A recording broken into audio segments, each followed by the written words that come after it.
Welcome.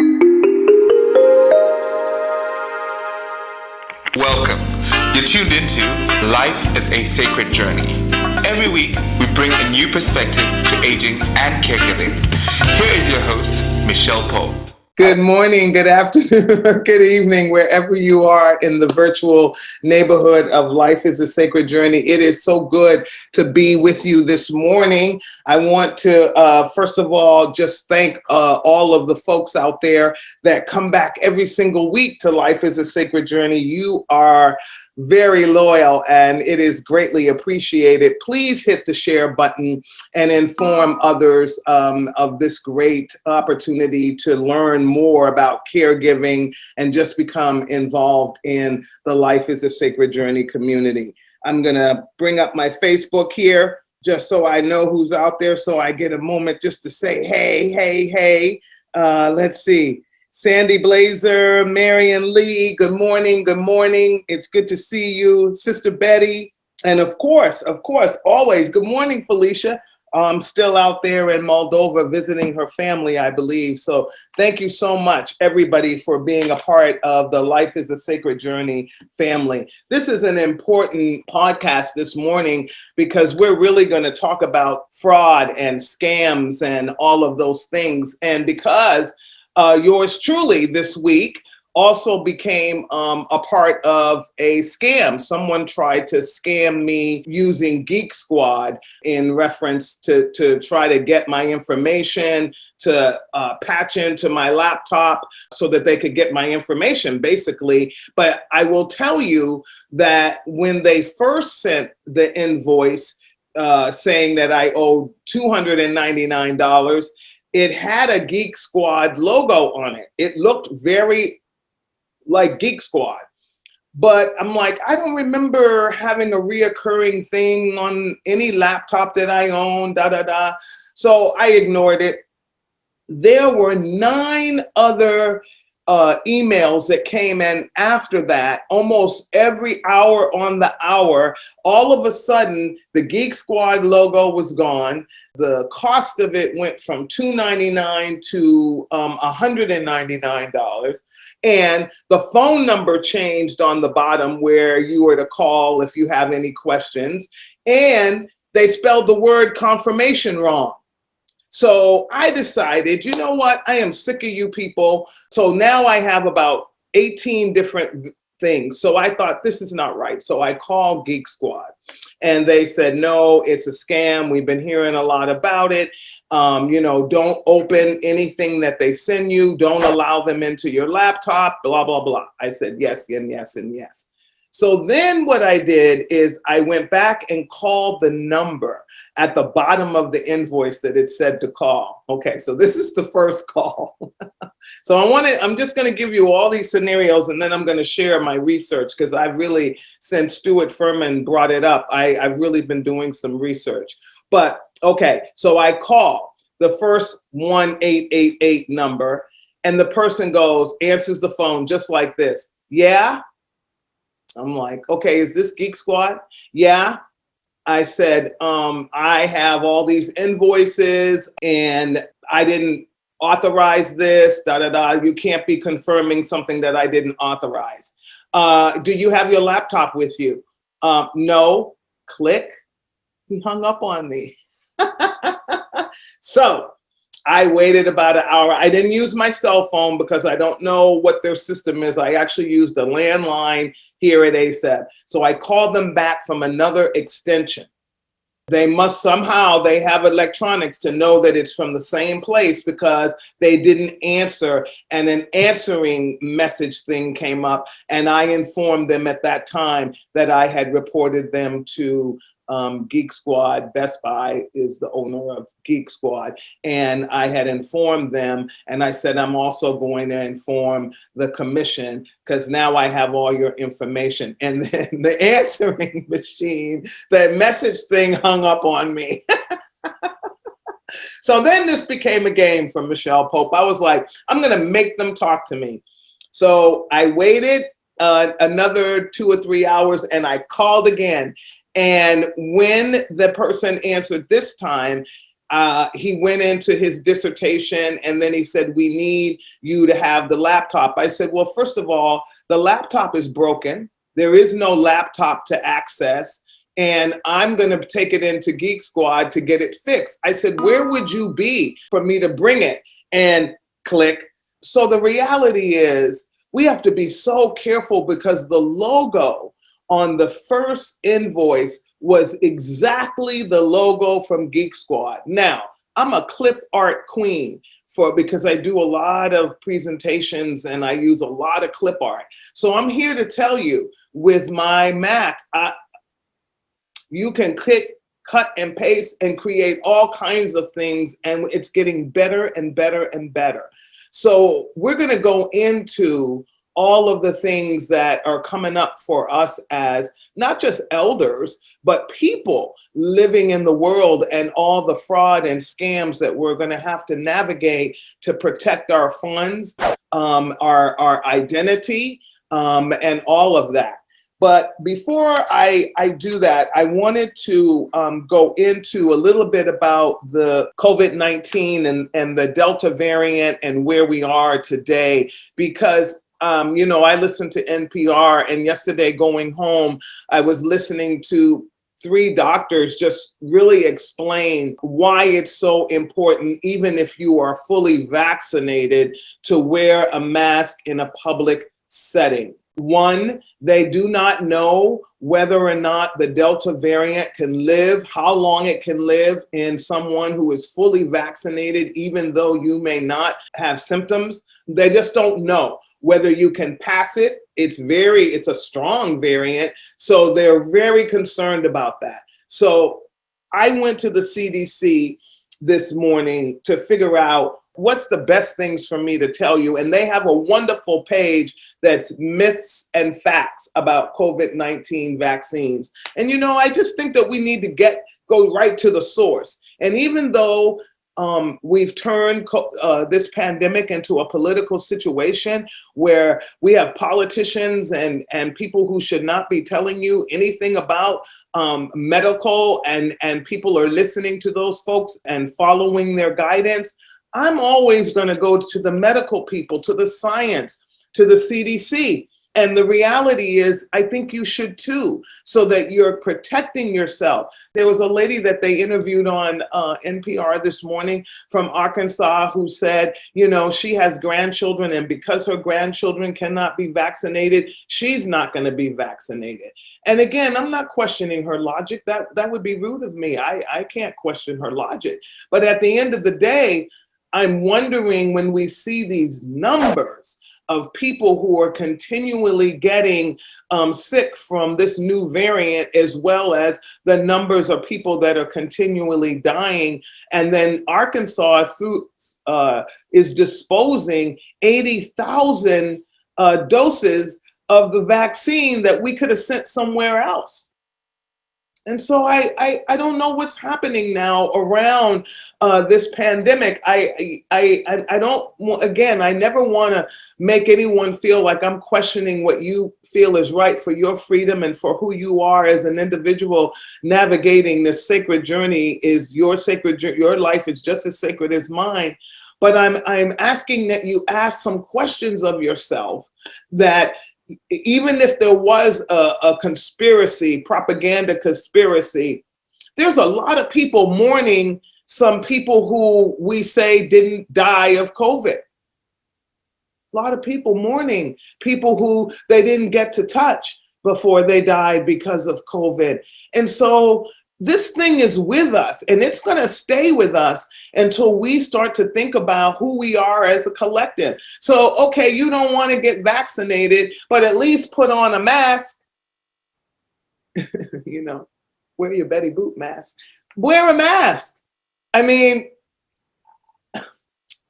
I don't even know where to go with this, because I don't want to get to a space where I'm talking about other people. But if you don't understand how contagious this thing is, and that for not the first time in the history, because we've had other pandemics, but in our modern day, across the world, people are suffering from a thing called COVID, and now the Delta variant of it.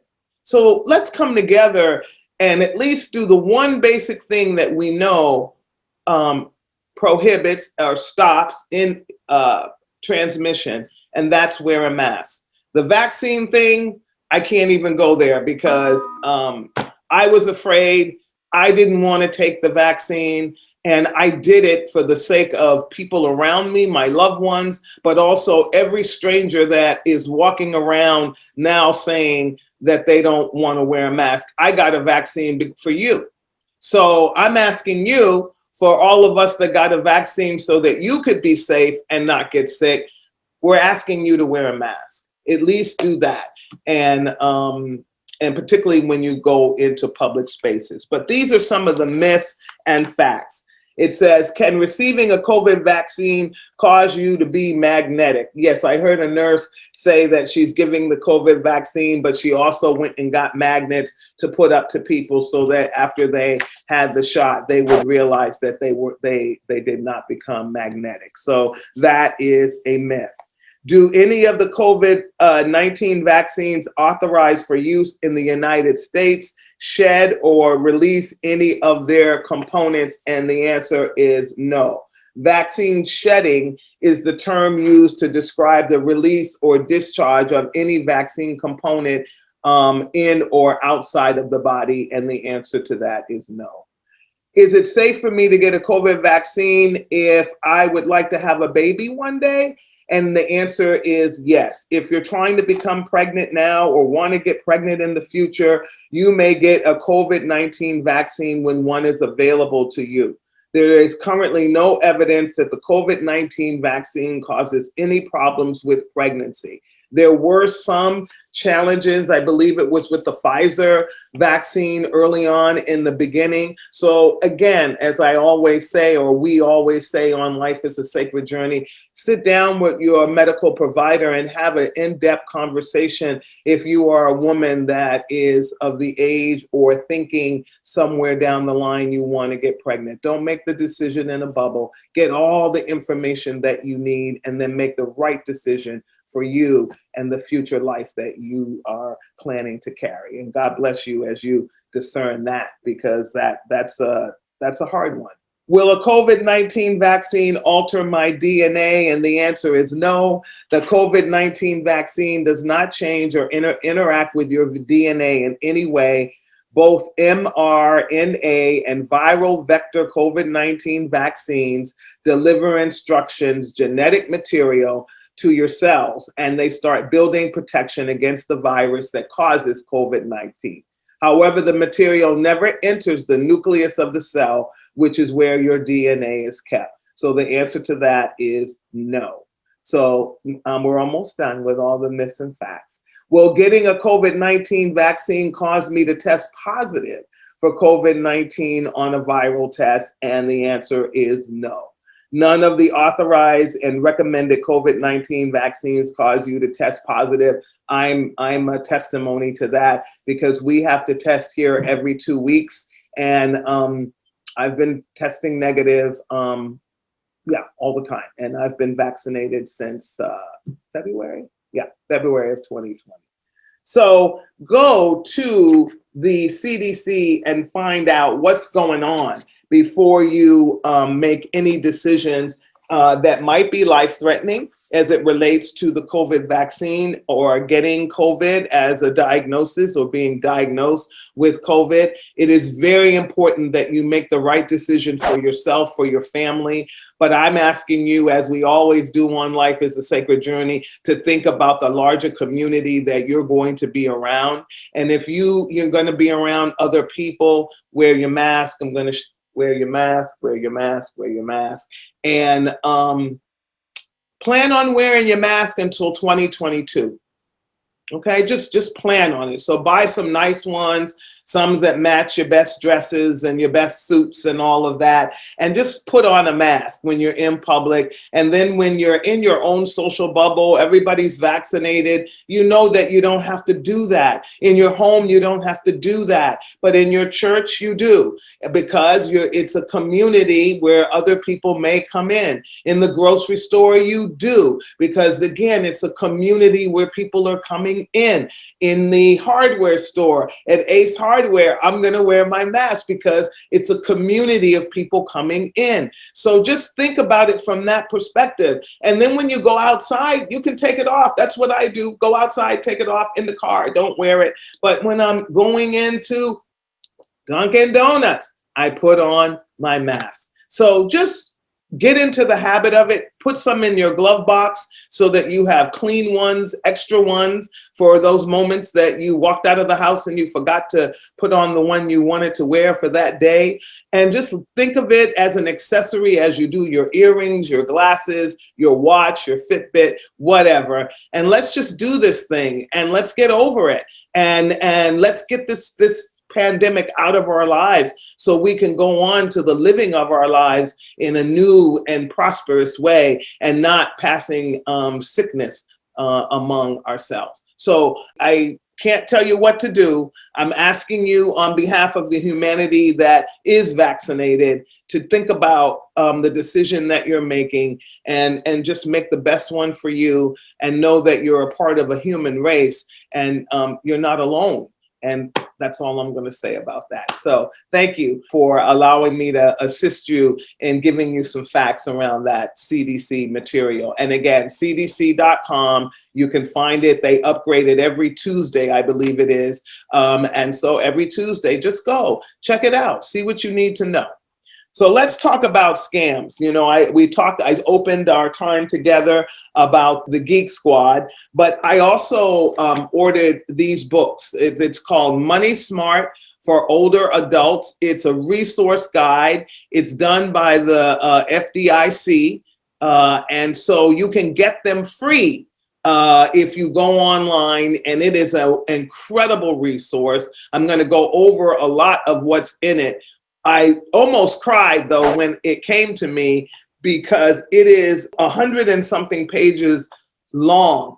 And these are all of the financial frauds and scams that are happening, not just to older adults, but to other folks in our communities. So I'm going to skim over every chapter. I'm going to share a couple scenarios with you and ask you to take a minute to write in the chat what you think your response should be, could be in that scenario, and then we'll go back and kind of give the facts about it. So let's get started, because I know we'll run out of time, as we always do. But thank you again. Please hit the share button if you haven't done so already. Subscribe to our YouTube channel. We really need you to do that. We're growing, but we need more listeners, and we need more people supporting us there. We are also looking at other platforms to reach out to all of you, and so this message can be shared more universally. I want to say good morning or good evening to our family in Moldova, and to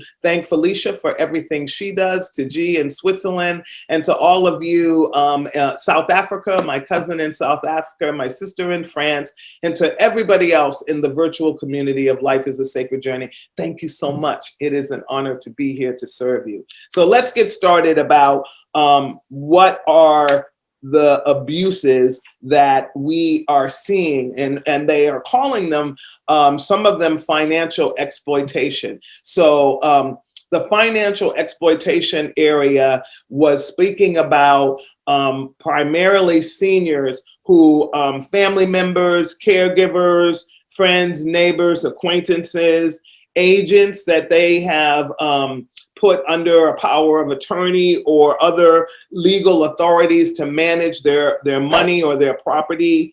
Again, telephone and mail scammers, fraudulent debt collectors. We're going to talk about that. I had that happen a couple of years ago. Financial advisors, being very careful, who you choose as a financial advisor. Home repair contractors, that the contract that you sign with them isn't a moving target, and all of a sudden the price changes very dramatically, that the research wasn't done in the beginning to give you a quote that really covered everything. It is really against the law to have a contract that changes and changes and changes because of pricing. So home repair contracting, I read it in here, is a big fraud among seniors, and I'll share that scenario with you. Also, Medicare scam, and when you get things in the mail for a credit card, so even mail fraud and mail scams. So let's dig in. And I'm going to talk about, the first one I'm going to talk about is loss prevention tips for you folks that are investing there, to ensure that the person that is in charge of your finances, that you also scan it and know what to do and ask some vital questions. The thing that they said is never judge a person's trustworthiness by the sound of their voice. They said, really listen and ask questions, but also ask for them, get a second opinion, get a third opinion. We used to be able to say, oh, that person sounds really trustworthy. Nowadays, there are people who go to school to learn how to be trustworthy, to come out into the streets and commit scams. I just watched that movie, Paper Moon, not too long ago. As you know, again, I love old movies, and that's exactly what it is. He used his daughter because people trust children, or don't think that children will scam or hustle you. And so the reality is, you trustworthiness now is something that you have to look at from another set of eyes and another set of information, meaning referrals, somebody else that's worked with them, talk to a couple of people, 3, 4, 5 people, go deep before you give anybody your private information or any of your financial information as it relates to your investments. Take time when you're making investment choices. Be careful when people say, oh, no, you have to do it now. Anybody that tells you that it's an urgent matter and you must do it right away, you must do it now, stop.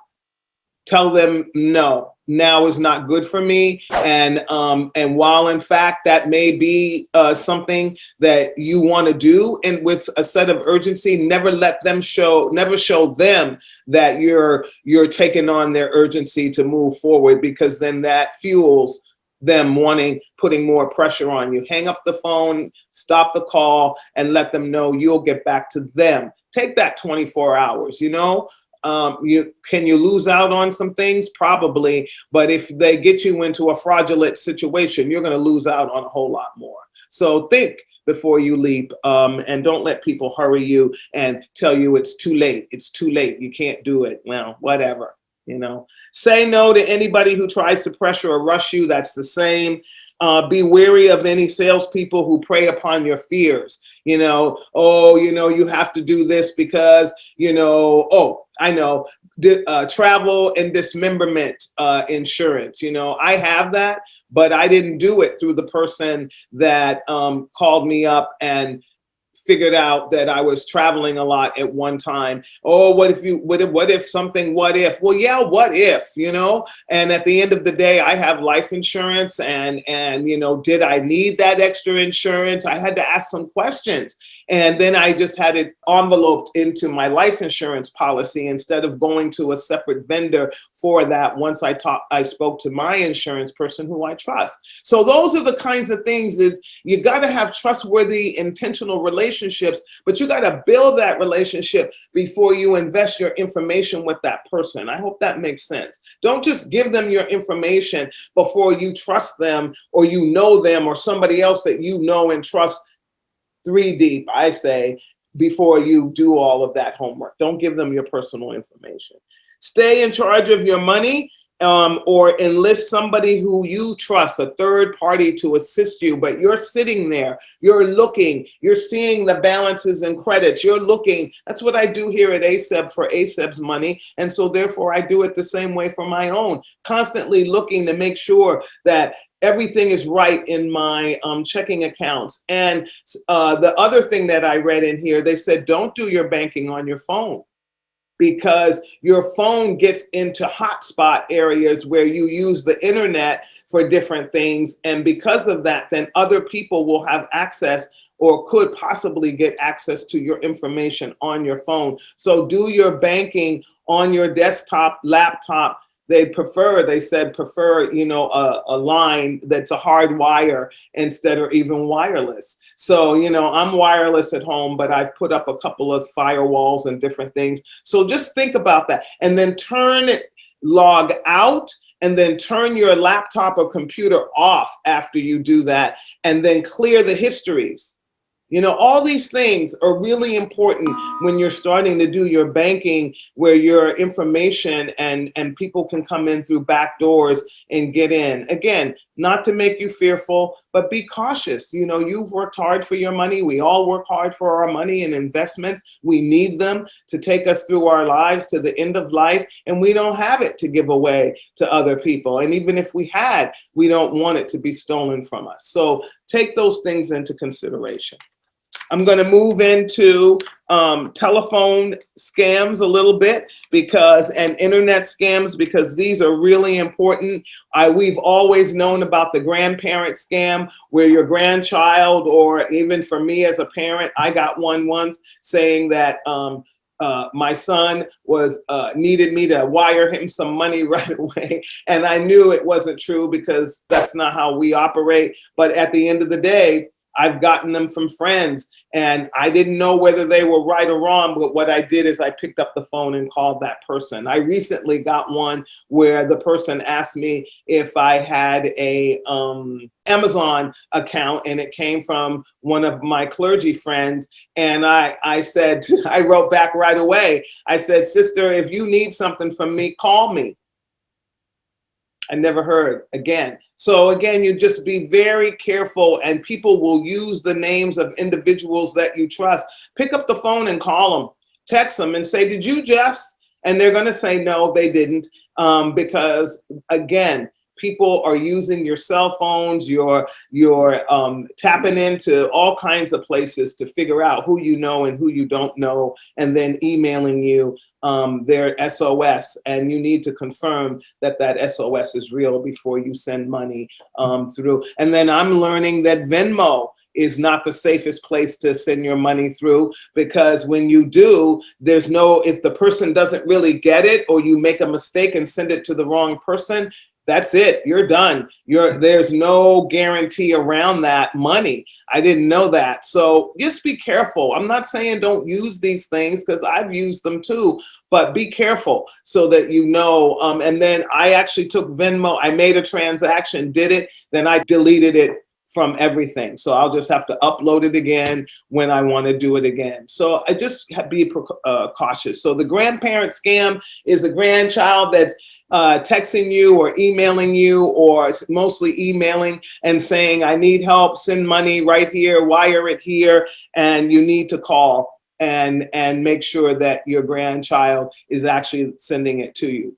IRS telephone scam. IRS is, you get a telephone message that says you're calling from the IRS, you owe money, and we're going to come and get you if you don't call us back so that you can wire us the money, because we will arrest you. And that call needs to be made within the next 48 hours. The IRS will emphatically tell you they will never call you. They don't have enough people to sit on and call you. The IRS is going to send you a letter, and because they keep track of how many letters they send you and all of that, they're going to send you a letter for you to respond, for you to call them and talk to them. So know that the IRS is not going to reach out to you that way. They're going to send you a letter and then tell you how to proceed from whatever the issue is that they found with your taxes or your tax statement. So the IRS never asks for credit card, debit card, pre-K card, or any information over the telephone. So just know that anybody who calls you and tells you that, they are a scammer. And this is who you call. We're going to put some of this in the resources, but it's irs.gov/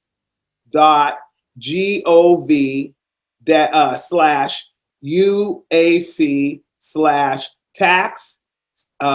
scams consumer alerts. Okay, so I will give all of this to Felicia, and we'll make sure we get this up on the Life is a Sacred Journey website, as well as MPP Productions, so that you can access it. But because there's places to report when that happens.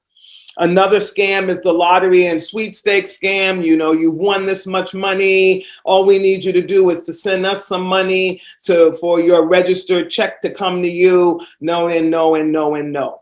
No, and no, and no. That's not how it works. So don't do anything with the congratulations, you've won this money. If you've won money, they're going to send it to you. You don't have to send money to get the money. Okay, so don't do that. That's a scam. So here's some tips for avoiding the telephone scam. You usually cannot win a sweepstakes or lottery that you didn't enter. So know that. Never pay to play. Just talked about that. Be suspicious of any pressure to send funds via a wire transfer again. Pay attention to warnings from your financial institution telling you that a request sounds like a scam. Your banker may have encountered similar scams in the past. Scammers often claim an emergency. It's always urgent, quick, fast, in a hurry.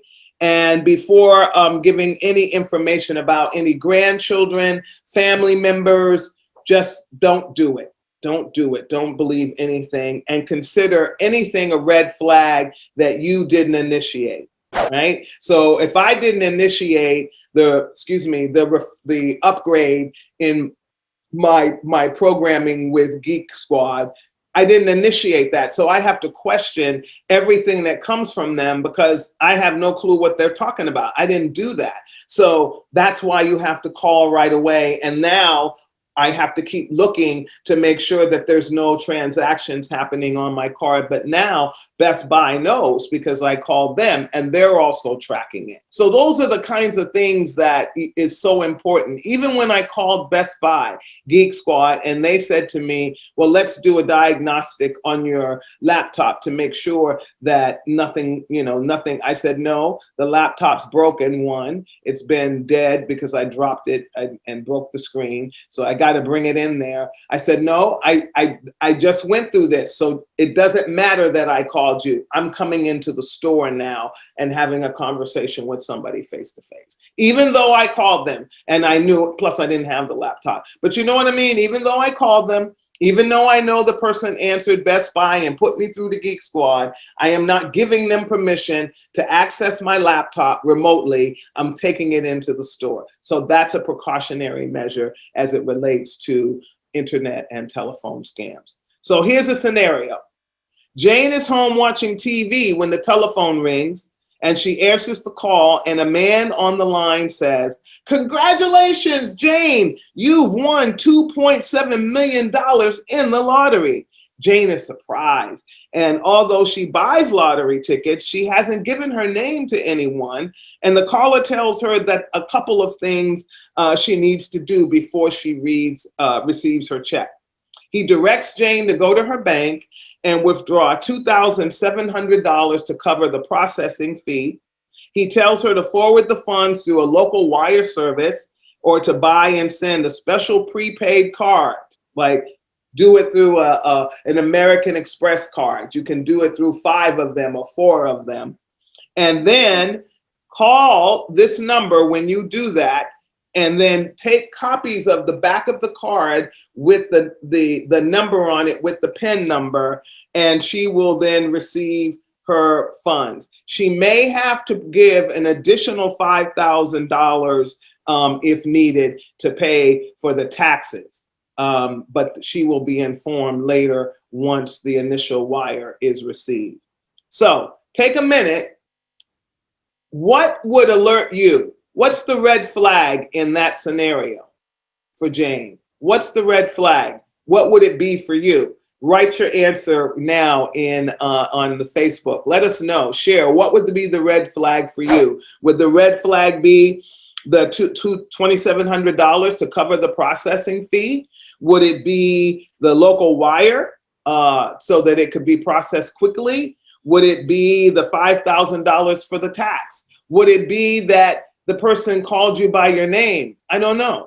What's the red flag for you? I'll take a few minutes. I'm going to get one of those sound. We have a soundboard here, but I don't know how to use it well. So I'm going to learn how to use it for these moments. So write it in the chat. What was your red flag? Share with us. Okay. Scenario 2 for telephone scam. A few weeks after Jane used a prepaid card to transfer the money to the scammer, so Jane did this, she received a call from a person claiming to be an attorney representing sweepstake winners. The attorney offered to recover the winnings for Jane, but she would have to pay him $7,000 fee up front. What should Jane do now? Now, Jane is already out of, let's see, how much money is Jane out of now? Jane has already now given away $7,700. Now an attorney is calling saying, because she hasn't gotten her money yet, you're a part of a class action suit in order to get you a part of this so I can retrieve your money from the other folks. It's going to be $7,000. What should Jane do? Write that in the chat. What should Jane do? All right, so first of all, Jane has got herself in a pickle, and Jane now needs to stop sending money to anybody. And Jane needs to stop doing and interacting. She needs to make copies of all the documents. She needs to keep every bit of piece of paper that she used in any of the transactions, and she needs to get a hold of reporting it to, and I'll give you that information. It's Elder Locator, eldercare.acl.gov. And they are a public service that you can go to report any, if you're an elder, 55 or up, or 65 and up, depending on where you start in your life. And they will help you figure out who to contact for all of it, because there's different entities to contact depending on what type of scam or fraud it is. But now Jane has to stop contacting those people and being engaged with them because they know too much now. Okay, they know too much. And if I were Jane, I would go to the bank, stop all my, change my accounts, close them, do whatever, change PIN numbers, anything that had to do with my finances. Jane now has to go back, and it's going to take a minute to get that cleaned up. When my account was hacked, it took over a month to get everything cleaned up, and I shared that with you in a previous podcast. So I want to skip ahead real quick because there's a few of them that are really important, and these are the computer internet scams. More and more of them are coming. I actually lost $149, yes, on pop-up stores, okay? I love John Micheal, the young man who was the artist in New York City. I loved his graffiti art and everything. And there was a pop-up art company. I actually looked him up, okay, because I wanted a print to frame on my own. And a bunch of places came up. Art.com came up. I have researched them, and they actually are legit, but I didn't choose them. I chose this other company, and the company is GUNICENG. GUNICENG. Anytime you see anything from that company, run. They are a fraudulent scam company. So I bought the print, $149. Luckily, I put it on a credit card. So I have retrieved my money since then. But the reality is they right away, within 48 hours, said your thing is being shipped. At first, it came up and I was able to see a tracking, right? That's how it happened. It came up at first and I was able to see a tracking. Then all of a sudden, I went to look for it again to see where it was, and the whole website was gone because they had a website. The website was gone. The tracking was gone. And so it took me about 3 or 4 days to realize, oh my gosh, I've been hit. I did it. It's not my fault, not their fault. I did it.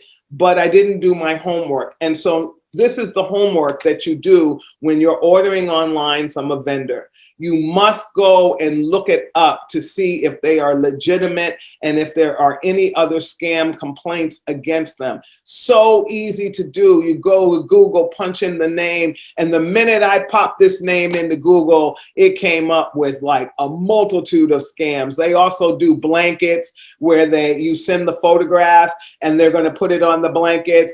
They do that too. Now, there's legit companies that do this, legitimate companies that do this, but this, I'm gonna say it again, because I found out they're all over the place, and they sometimes have a ghost name, but if you go down into the small print, you'll find this GUNICENG. Now, I'm putting them on blast. I've already reported them. They may disappear, but at the end of the day, don't buy anything online from any vendor that you do not know, and go and check them. So how do we avoid this? We use trusted security software and make sure it's updated regularly. I know Norton is one. A lot of people, use that. I'm not sure if it's good or bad or whatever.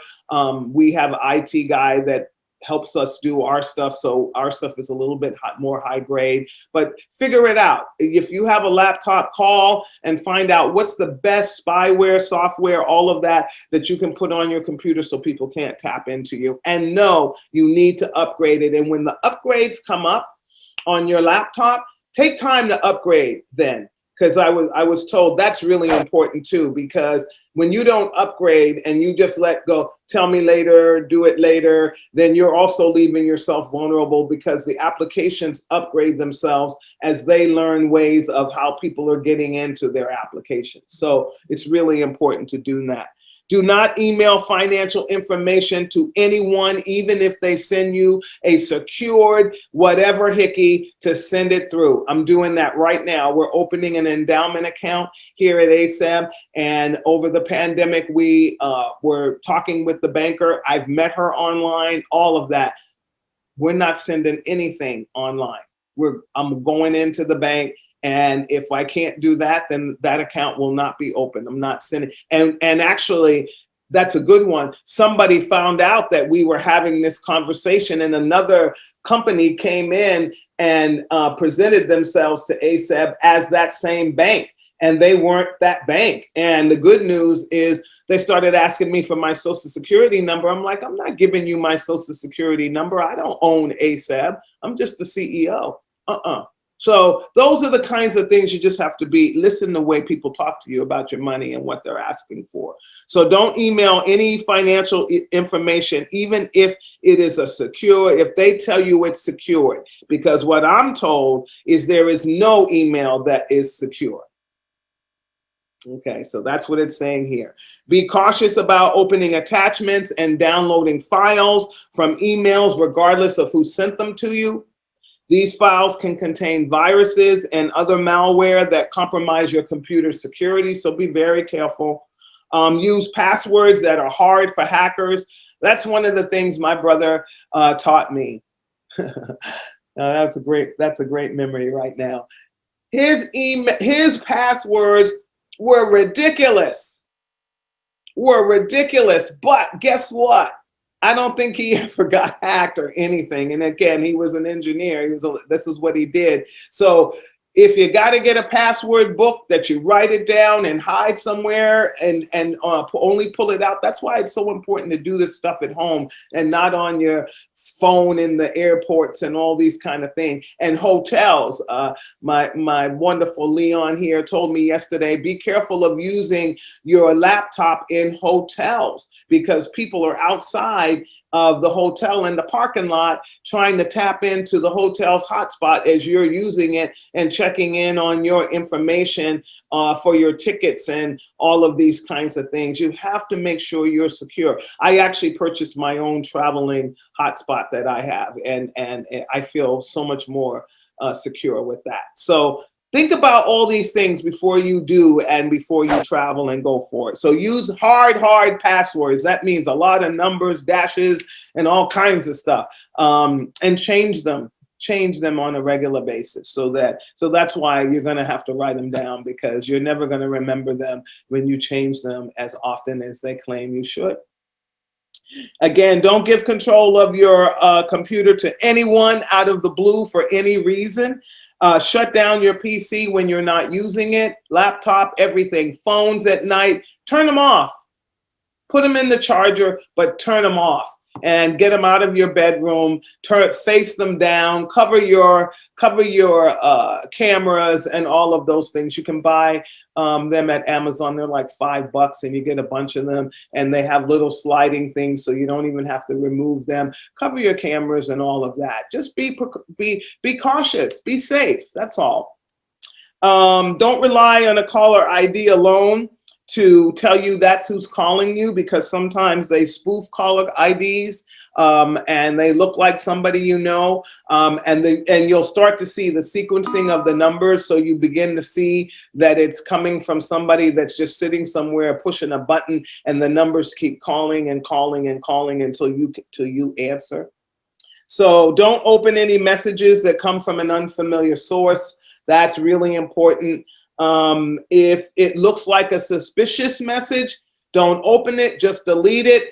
And that's why when people say to me, oh, I emailed you, blah, blah, blah, and I'll look, but sometimes it goes in the spam, because we increased our spam level here, because if you spell my name wrong or it's a first time email, more than likely, I'm not going to get that email first time out and so normally what I do is ask for the person's email address, send them an email. So now they're in my system. So again, more work, but keeping yourself safe. So let's see. We're running out of time, but I want to medical identity theft. This is the one that I really did not think about. And so this is why I want to bring it up. And how do you learn that you are a victim of medical identity theft? You get a bill for a medical service you did not receive. So be careful. I sometimes don't open my Kaiser bills because I'm like, oh yeah, I went, and I don't open it. I don't pay attention. So don't do that. And I'm going to stop doing that. Open it. Take a look at it. Just make sure you're being charged for actual things, actual visits, actual prescriptions, actual things that, sorry about that, actual things that you interacted with your medical provider, and question it if it wasn't you, or question it if you think it's wrong. That's important. So look at that. You're contacted by a debt collection company for money you do not owe. So they say, oh, when you were in the hospital for this or that, you owe us still. That's not how it works. Or if they are calling, then you call them back and find out. Or when you're, especially if it's Kaiser, Anthem, all of these big companies, they pretty much, you can call them and you can find out if you owe any money. Don't let somebody tell you that you have a debt, because there's the debt collection fraud is a big one, where people forget and they think they have a debt, an outstanding debt, but that's one of those rush runs too. They'll say, you got to pay it right away. You want to get it off your credit report, blah, blah, blah. But if you don't remember that debt, let's go back and do some homework and make sure that debt truly belongs to you and you're not just giving money away. You're denied insurance for a medical condition and you didn't realize somebody else was using your Kaiser card, or it's hard at Kaiser because they really ask for your picture ID. But there are some places that don't.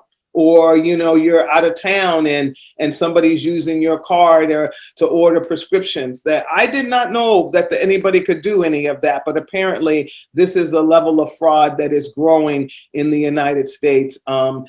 And gosh, that's too bad. And it says, every time a thief uses your identity to get care, a record is created with incorrect medical information about you. They may have a different blood type. They may have an inaccurate history of drug or alcohol use, and their test results may not even be yours. So make sure that you check that and make sure, oh, this is the one that I found out about too. If you have a loved one that has passed away, and this is mostly spousal, there are people that they call them obituary hacks. And what they do is they read the obituary every day and whatever, and they find out, usually with elders, and they go and they try to convince that elder that their loved one engaged in a contract with them for a lot of money, usually for house repairs or consulting work or whatever. And they do it during the time the person is in grief. And so they're like, oh, I don't want my loved one to have left any debt, la, la, la. I want to pay that off. Oh, no, and no, and no. That is not the time. Tell them, you know what? I'm not ready to talk about that right now. We'll get back to you, and then have somebody else help you look at that before you send again or write a check or pay for something that you think your loved one, a debt that your loved one made. They probably didn't make that debt without informing you. And if there's no paperwork or anything on your side to show that that happened, then question it. And don't, when you're grieving, I'm here to tell you, I'm not doing any kind of transaction in any time of grief, because you just do things and you're not really using all of your wonderful powers that make you go, that discerning stuff. So be careful with that. We have come, there's so much to go over. So we'll do this again, and I'll, because they've got target homeowners.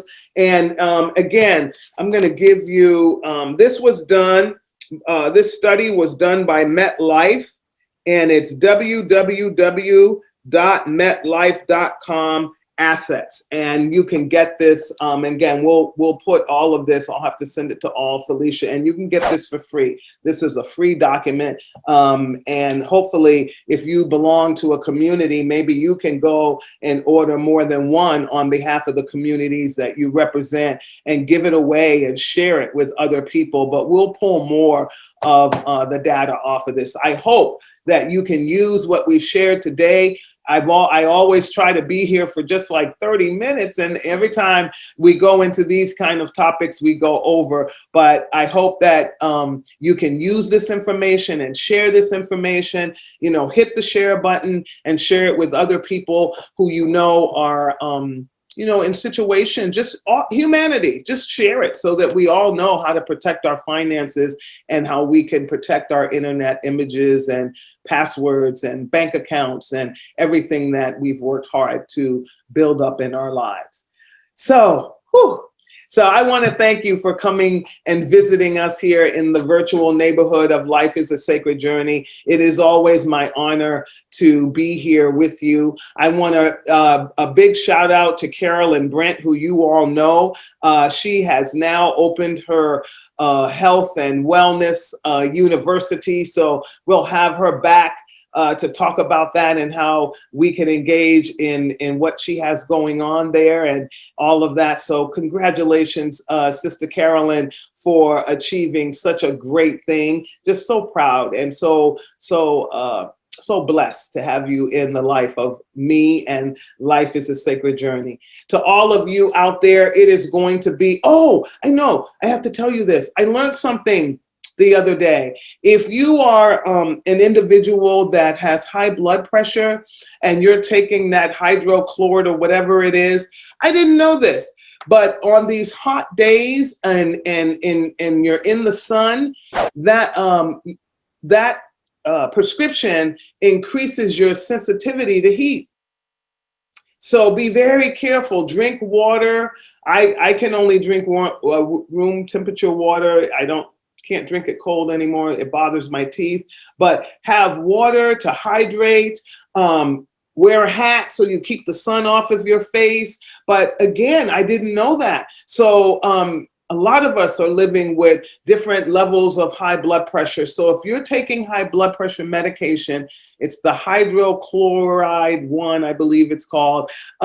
You will sometimes she told me over a length of time, you might develop a sensitivity to heat and all of that. So keep yourself cool, drink water, wear a hat, have a fan if you need to, but make sure you don't overheat because you're taking a prescription that increases your probability of that. Okay, so have a great weekend. Stay safe. Love yourself. Hug a tree, hug a dog. Be good to yourself. And know that life is a sacred journey. It's a sacred journey because each and every one of us give something and have something to give. None of us is exempt from having gifts that we can share, no matter who we are, no matter how small we are, no matter how old we are, no matter how tall we are, we all have something to share. And so live your best life, know that it's sacred, and know that it is a journey that, wow, when we do it with joy in our heart, it can be also a lot of fun. So have a great weekend. I am Micheal Pope, your host. Peace out.